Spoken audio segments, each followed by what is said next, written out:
Welcome, everybody. I am Elle Ingalls. I'm the creator of the pressure-free method, the on-the-go stress management method that helps you break the stress cycle. So you stop feeling so anxious, angry, annoyed, ashamed. You can step into your full potential and your body and mind can heal and recover from all the stress that you've built up over the years. So today, the subject on this challenge is to go deep on nature, nurture, and habits of reaction. And the goal of this particular challenge day is for you to really dig deep and figure out what habits of reaction have you got that have been causing you to trigger fight or flight. So the fight or flight stress response, the real true reason for it is if we're under attack. We've got to fight or run away. But we have habits of reaction that are generations old. And it's not just from the people who raised you, your guardians, your parents, your aunts, uncles, grandparents, people you were around when you were little. You've got habits of reactions from anybody who had an influence in your life. So teachers, coaches, friends, peers that you looked up to, anybody who had an influence over you, you may have picked up some habits of reaction that you're not even aware that you have. And if you can figure out one or two of the major ones that you tend to have a reaction about, that's going to be so key in breaking the stress response, in stopping the stress cycle. So let's do a little talk on nature and nurture first, because people will ask me this question, Elle, isn't anxiety, it's hereditary, it's genetic, like my mother was anxious, my grandmother was anxious, it's been passed down through the ages. That's a really, really interesting question. For the most part, it is a learned behavior. Anxiety is a learned behavior. It starts, though, in utero.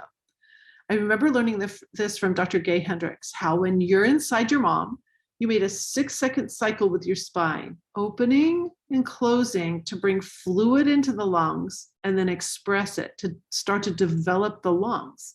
You brought fluid in and then expressed it with your spine, opening and closing and opening and closing. If your mother was a chain smoker, you probably froze when those chemicals hit you. You went into fight or flight. If your mother experienced a lot of stress, if there was arguing in the house as you were inside there, you heard that really well. By the way, you don't have to put headphones on your baby for it to hear music. Just put your head and listen underwater. You can hear a boat from a mile away.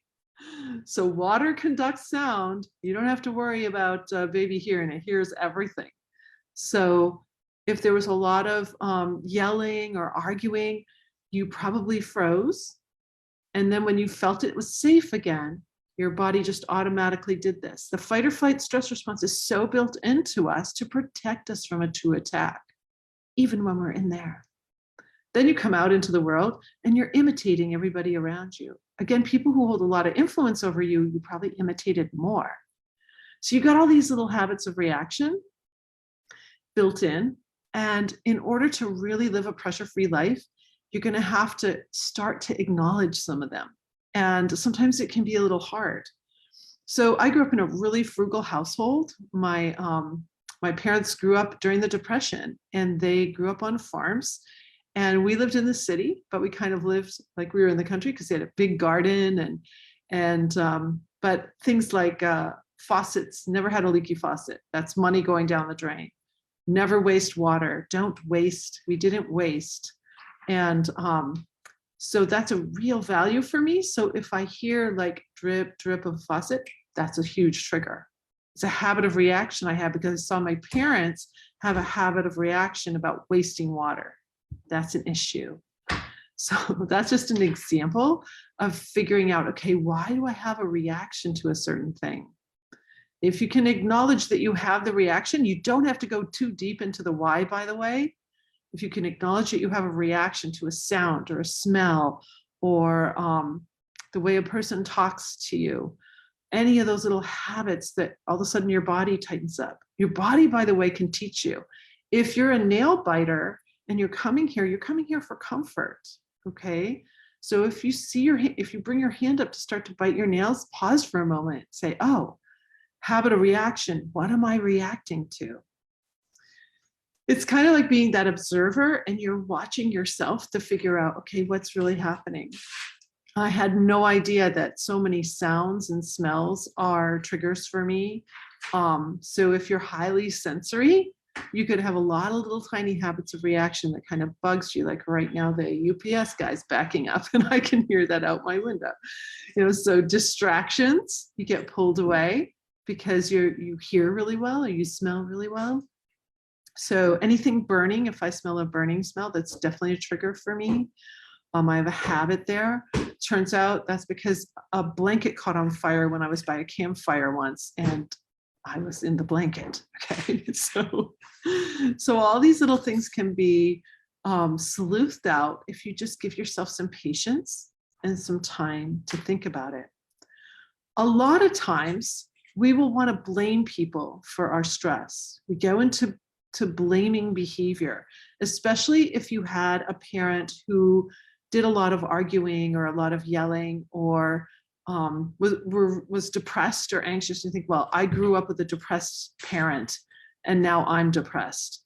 It's really easy to want to point the finger at that, like that's the reason why. So here's the truth. Depression, anxiety, any emotions and feelings like that, they are exacerbated by the release of these hormones. They're made worse by the release of these hormones. If you can start to gain control over the release of your fight or flight stress hormones, you will have less depression, less anxiety. It's basic science. For example, when you trigger the fight or flight stress response, basically, fat and glucose is going to be pulled from your brain and your extremities, which is why you may have cold hands or cold feet, from your extremities to the center of your body so you can fight or run away. We depower your cognitive thinking, your cortex, your big cortex up here, and your hippocampus, your thinking and remembering, those shut down somewhat. When those are not fully functioning, a few things happen that are critical. It can be difficult to make a decision. That can really throw you into anxious feelings and depression because it's like, I'm stuck. I don't know what to do here. You're stuck because this isn't functioning well. Plus, there are two places in the brain required for willpower, both in the cortex. When those are shut down, when your cortex is shut down, you have very little willpower. So you might be beating yourself up over and over again because you cheated on your diet or you're not exercising today because you have no willpower to get up and do anything. I love to tell my clients, like, it's not your fault. You didn't know that your biology is informing how you feel. It's informing how your brain can even work and think. So imagine for a moment that you go a whole day and you don't trigger fight or flight. How can your brain work then? If your cortex is fully functioning and your hippocampus, your memory and learning is fully functioning. I love coaching. I love coaching all people, don't get me wrong. But when I can coach a student that's been having trouble with their grades, and I teach this to them, and they start to have less test anxiety and less anxiety about school in general or social anxiety, they start to do better, it's because their brain is finally being able to be used. Most children wake up every morning, and this is one of the first things they hear. Hurry up, we're going to be late. I did that to my kids till 2010 when I figured this all out. That usually causes a child to trigger stress hormones. So no matter how hard you worked on learning those math facts the night before, when your child goes in to take their math test, this is not functioning correctly. If they've triggered the stress response for any reason, for feeling like they're going to be late, for they can't find their backpack, for getting in the car and the roads are icy, and we imitate, especially children will imitate your state. I remember reading a study on road rage done in Paris, and 75% of children under the driving age, they don't even drive yet, already have road rage. They're not driving yet, but they're imitating other people who do drive. I've witnessed this in my own car, driving a kid to school, and person kind of cut us off a little close and they were like, oh, wow. They started going into road rage. I'm like, I was pressure free at the time. It's like, totally cool. Don't worry about it. Nothing happened. We're going to be fine. So we imitate and we pick up these habits of reaction, and it causes so much mess. So watch for the blaming. If you find yourself blaming your parents for something, just pause. Especially if you're an adult now, you're grown up, like you can do this, but children can do it too. And someone says, well, a kid can probably learn it faster. They have fewer habits of reaction. Not necessarily true, by the way. We're all different. We're all wired very differently. That's why tomorrow I'm going to go into my 3 types of tools. I've built over 40 tools in my courses because you're unique. Everyone in your family is unique. So the tools that I share are really profound and different because we need to find the tools that match up for you. So I want to go on the behaviors for a little bit to close this out. When you go into fight or flight for whatever one of those A emotions that we've been talking about, angry, anxious, annoyed, ashamed, any fear, being afraid, and of course, any abuse. So sound, smells, anything abusing you in your environment. We moved into the B behaviors when we've triggered fight or flight. So you can be very B star, snippy, snappy, like not very nice, bossy. You might bully people and you're not even aware that you're doing it. Again, you could be finger pointing, blaming others or shaming yourself, pointing it back at yourself, beating yourself up for something that you've done that you're like, oh, this is just so bonehead. Like, why did I do this? Some people binge. So you'll turn to food, alcohol, smoking. You'll turn to something to make yourself feel better.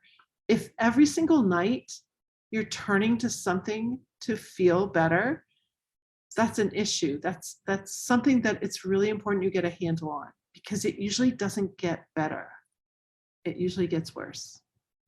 So if you have a habit where you always need to have a couple beers, a glass of wine, smoke a joint, smoke cigarettes, like you're always trying to do something because you have to de-stress, then with pressure free, that's not an issue anymore. It's not an issue. You're not stressed in your day. So when you come home, you don't need to self-medicate. Does that make sense? It's like phenomenal to not feel like you have to self-medicate all the time.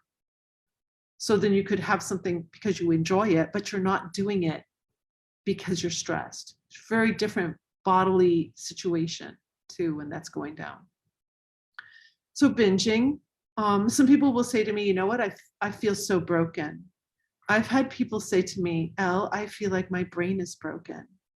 Especially if someone has been doing something addictively for a while. They're like, I wake up in the morning and I can hardly function. I'm tired, I'm lethargic. I come home tired from work. I can't play with the kids or I don't have enough energy. I remember I've worked with a lot of educators and there was a study done where most educators get home from work and they don't have the energy to take care of their family properly. They don't. It's so stressful in schools. And this was before 2020 that this article was written. So if you're in that state, that means you're triggering fight or flight a lot.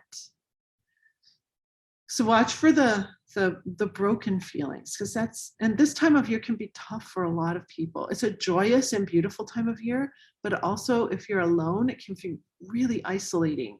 Or you can also feel like you're the black sheep in the family and nobody understands you. You're a misfit toy. Any misfit toys out there? I've spent a lot of my life sometimes feeling like a misfit toy. Like, where do I belong? I used to say when I was young that I belonged in the 1600s. I wanted Vivaldi to be my teacher. It's like, this little violinist and, Vivaldi and Corelli were my heroes when I was 10. Who understands me? Nobody. So maybe you feel a little bit like a misfit and you feel broken and then the last is burnt out. Just plain overwhelm. You're burnt out. We're seeing it in the papers almost every day. Wall Street Journal today had an article on burnout and people leaving the workforce. And so if you're exhibiting those B behaviors, it's a clue. It's a clue that it's time to take care of yourself. It's time to learn something that can break these habits of reaction that you have. so that you can start to step into your full potential, who you really are. You're a magnificently created creature. Maybe you feel like a misfit toy, but even misfit toys are amazing. And if you've been given diagnosis, you're a genius. I love saying that to my students who have ADD, ADHD, my adults too. And I'm like, oh, so you have a genius brain. Let's work with that. I truly believe that every brain is genius. The only reason it isn't is because it's locked in the stress response. And it's time to unlock it. So I hope this has been helpful. Nature versus nurture. Very complicated, but for the most part, we have habits of reaction that we've picked up, and they can be broken. So see if you can figure out yours, a couple of yours, over the next day, that you can just start to notice, oh yeah, I always react to this. Maybe I can change that. If you open up your bank statement and you tighten up, your body tightens up when you see the number at the bottom, there's one right there. So I hope this is helpful. I will see you tomorrow. Tomorrow's our last day of this little challenge, and I really hope this has been helpful. Please share it out if it has been, because I'm really on a mission to help a lot of people live pressure-free. I want the whole world to live pressure-free. Have a great one. Bye.